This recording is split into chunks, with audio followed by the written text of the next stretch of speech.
Hello guys, आप सभी का मेरे चैनल में स्वागत है। आइए सीरीज नंबर 4 की तरफ बढ़ते हैं। आज मैं पावर क्वेरी के कुछ बेसिक स्टेप आपको बताने जा रहा हूं। अब वो क्या है उसके लिए आप वीडियो स्क्रीन में देखिए, ठीक है। लेट्स सपोज ये सैंपल डेटा सेट है मेरे पास, ठीक है। डेटा टाइप में जाते हैं, यहाँ पर ऑप्शन आ रहा है गेट डेटा। गेट डेटा का मतलब आप टेक्स्ट फाइल से इंपोर्ट करना चाहते हैं, एक्सेल से करना चाहते हैं, XML, JSON, PDF और कोई फोल्डर में डेटा है वहां से आप इनको इंपोर्ट कर सकते हैं, ठीक है। कोई डेटाबेस है, बहुत सारे ऑप्शन है, आप देख सकते हैं। SQL, MySQL भी है यहाँ से आप डेटा इंपोर्ट कर सकते हैं। एज्योर भी है, पावर प्लेटफॉर्म है, ऑनलाइन सर्विसेज भी अवेलेबल है, अदर सोर्सेज भी है, ठीक है। कंबाइन डेटा, इसके बारे में मैं आपको आने वाली वीडियोस में बताऊंगा। बेसिकली मर्ज एंड अपेंड का क्या मतलब होता है, कैसे आप ये यूज कर सकते हैं, ठीक है। लॉन्च पावर क्वेरी एडिटर, ठीक है, यहाँ से आप लॉन्च कर सकते हैं। जो प्रीवियस वीडियो में मैंने आपको बताया था कि कैसे आप पावर क्वेरी को लॉन्च कर सकते हैं, करेक्ट है, ठीक है।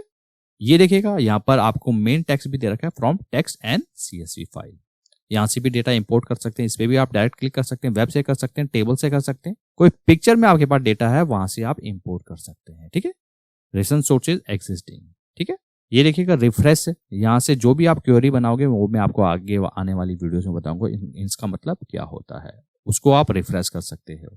यहाँ पर उनकी लिस्ट देख सकते हो जो भी क्वेरीज आपके पास बनी हुई है इस फाइल में, ठीक है, करेक्ट है। इतना आपने समझ लिया। ये मेरे पास डेटा है, यहाँ पर लिखा है फ्रॉम टेबल और रेंज। ये टेबल क्रिएट कर रखी है मैंने, टेबल आपको क्रिएट करनी आती होगी, करेक्ट है। इंसर्ट पे जाते हैं और टेबल क्रिएट करते हैं। ये देखिएगा मेरे पास ग्रे आउट हो रहा है, क्यों? क्योंकि टेबल ऑलरेडी क्रिएट है। इसका शॉर्टकट की भी प्रेस कर सकते हैं आप, Ctrl+T, ठीक है। तो इस समय ये ऑप्शन मेरे में अवेलेबल नहीं होगा क्योंकि ऑलरेडी मैंने टेबल कन्वर्ट कर रखी है, करेक्ट है। दोबारा जाता हूं मैं डेटा टाइप में और इस पे क्लिक करता हूं, ठीक है। जैसे आप इस पे क्लिक करते हैं तो आपके पास ऐसी विंडो ओपन होके आ जाएगी, ठीक है। इसको बोलते हैं पावर क्वेरी, ठीक है। तो आज मैं आपको इस वीडियो से कुछ बेसिक बताने वाला हूं जो कि आपको पता होने चाहिए, ठीक है। सबसे आप टॉप में देख सकते हैं होम, ट्रांसफॉर्म, ऐड, व्यू। अब ये क्या है? ये रिबन्स होते हैं, ठीक है। ये जो सीरीज है ये सारे के सारे रिबन्स है जो कि मैं आपको आने वाली वीडियो में बताऊंगा कैसे आप इसको यूज कर सकते हैं, ठीक है। ये देखिएगा लेफ्ट में ये क्वेरीज, इसी की अभी बात हो रही थी, ठीक है। क्वेरीज क्या है? टेबल 1, ठीक है, क्योंकि टेबल से आपने डेटा लिया है, ठीक है। इसका नेम भी आप चेंज कर सकते हैं, इस पर डबल क्लिक कीजिए, ये देखिएगा यहाँ से नाम चेंज कर सकते हैं, ठीक है। इसको बोलते हैं हम क्वेरी सेक्शन, करेक्ट है।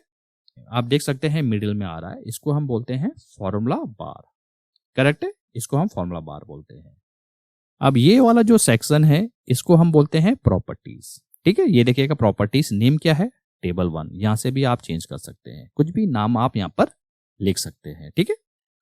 और जस्ट उसके नीचे यहां पर आ रहा है अप्लाइड स्टेप्स, यानी कि इसमें ये वाला फंक्शन दिया गया है। जो जो आप यहाँ पर फंक्शन अप्लाई करोगे तो यहाँ पर स्टेप्स वो नोट होते जाएंगे, जिसको आप डिलीट भी कर सकते हैं।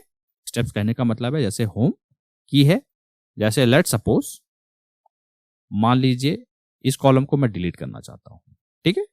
इसको आप अगर डिलीट करते हैं, ये देखिएगा स्टेप्स यहाँ पर नोट हो गया है, ठीक है। अगर आप इसको रिमूव करते हैं तो जैसे पहले था वैसे डेटा आपके पास आ गया। एक्सेल में आप क्या करते हो? अंडू करते हो, Ctrl+J, ठीक है, अंडू करते हो आप, ठीक है। वो चीज आप यहाँ पर कर सकते हो, ठीक है। और जैसे ही आप किसी भी डेटा पे क्लिक करते हैं, ये देखिएगा सबसे डाउन में ये क्या है? ये है डेटा प्रीव्यू, ठीक है। Data preview window, data preview pane इसको बोलते हैं। यहां से आप देख सकते हैं कि डेटा आपने क्या सेलेक्ट कर रखा है, क्या डेटा डिस्प्ले हो रहा है, ठीक है। तो इस वीडियो में मैंने आपको कुछ बेसिक स्टेप बताए हैं। ये चीज आपको क्लियर होनी चाहिए, ये चीज आपको पता होनी चाहिए, ठीक है। अगर आप मेरे चैनल पे नए हैं तो मेरे चैनल को जरूर सब्सक्राइब कीजिएगा। अगर आपको वीडियो पसंद आया है तो वीडियो को जरूर लाइक कीजिएगा, इससे हमें काफी मोटिवेशन मिलता है। मिलते जल्द नेक्स्ट सीरीज में।